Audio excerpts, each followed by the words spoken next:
Greetings Indie Warriors and welcome to I Dream of Indie. My name's OldGamer Joe and today we have a review of Severed Steel on the Nintendo Switch.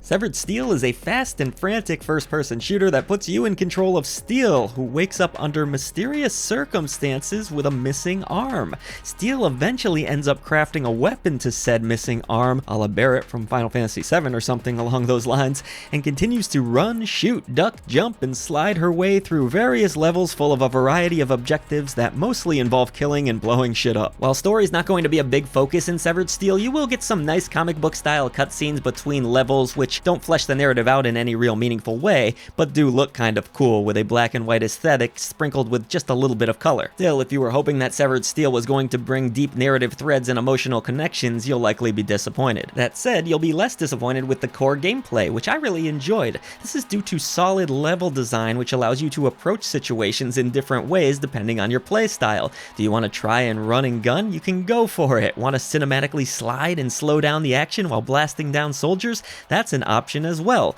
Severed Steel even has plenty of wall jumping and the ability to kick off of these walls in order to propel your character upwards. Sliding down stairways creates more speed and momentum. Diving through glass makes for an exciting entrance on unexpected foes. And wall jumping can create equally thrilling moments. As you down enemies, you'll also seamlessly grab weapons from their defeated corpses, which helps to keep the combat flowing nicely. But as I said, if you like taking a slower approach, it's not entirely out of the question in Severed Steel, and I really like that about this game. I also loved the various accessibility options that the game offered. You have 5 difficulty options to choose between, which range from giving you extra invulnerability and health restoration to almost none at all. This means that Severed Steel can be enjoyed even by those that aren't FPS masters, making this a solid choice for more casual FPS fans as well. There are also different impact drivers that can be equipped to Steel, such as an arm cannon and mutators that can be unlocked in the game's firefight mode. These allow for silly antics like a big head or paintball mode,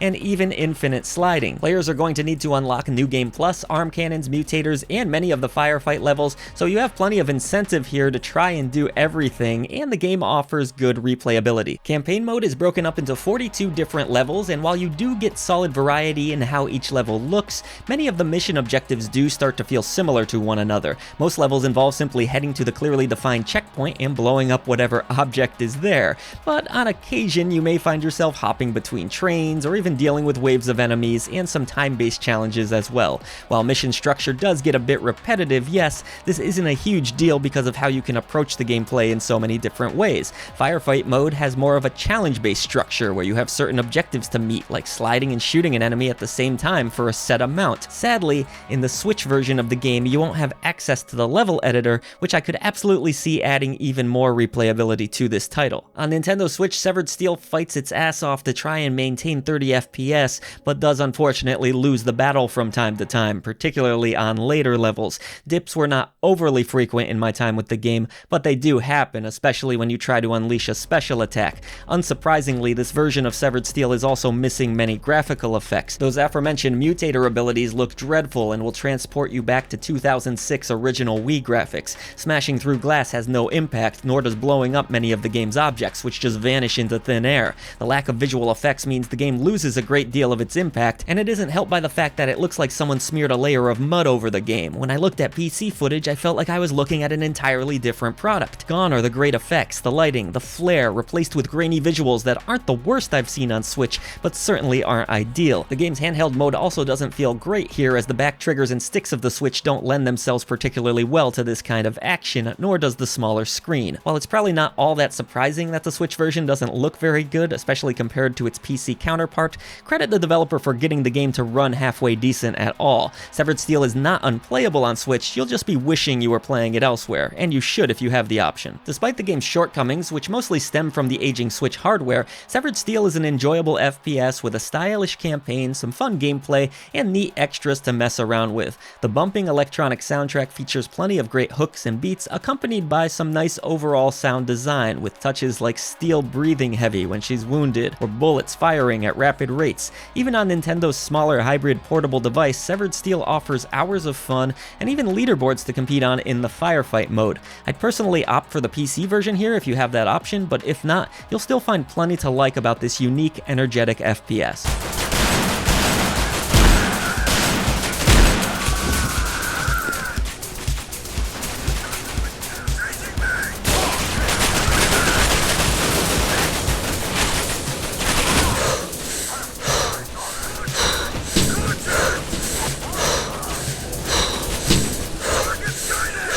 We thank you so much for supporting clickbait-free content here at I Dream of Indie. We can't possibly make it without you. We would now like to take a moment to shout out our brave indie warriors that support this channel through channel memberships. At the Indie Warriors tier, we have Bill, Adriana Amato, CJR, Julian Kolbis, Ray Lynn, Marky Mint, Dave Harp, Peekaboo, Lex Noyle, Christian Cruz, PSC, Solaru C, and Chic Geek. At the Indie Legends tier, we have Nathan Moore, Skeptism, Mitchell Hall, Jen Rose, Chris Jackson, Mr. W, Blue Francis 14, The Beefarinis, Business Cody, Chiron, Jace Glover, King of the Hatch, Ophidian Mind, Lord Metroid, Seacoil, and Larkison. Thank you so much for all that you do for independent developers, publishers, and for I Dream of Indie. Everybody else head down to the description box below. Let's defeat the gaming echo chamber and bring a voice to the voiceless ones in gaming.